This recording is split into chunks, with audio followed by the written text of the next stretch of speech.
when I knew my life was falling apart. It's not normal to overdose twice in 1 month.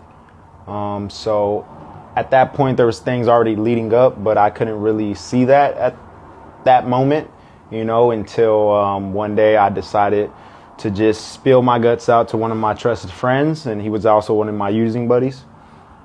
And from that moment on, he asked me if I wanted help and told me about, treatment, and I didn't know anything about treatment, right? It was all foreign to me. So I asked him, like, well, what's that about? And he's like, well, it's somewhere where you can actually change and, get sober and look at some of these problems that you have. And that was the moment something inside was telling me to do it. So within an instant, I packed my bags, and by the next morning, I was on a plane to California. And yeah.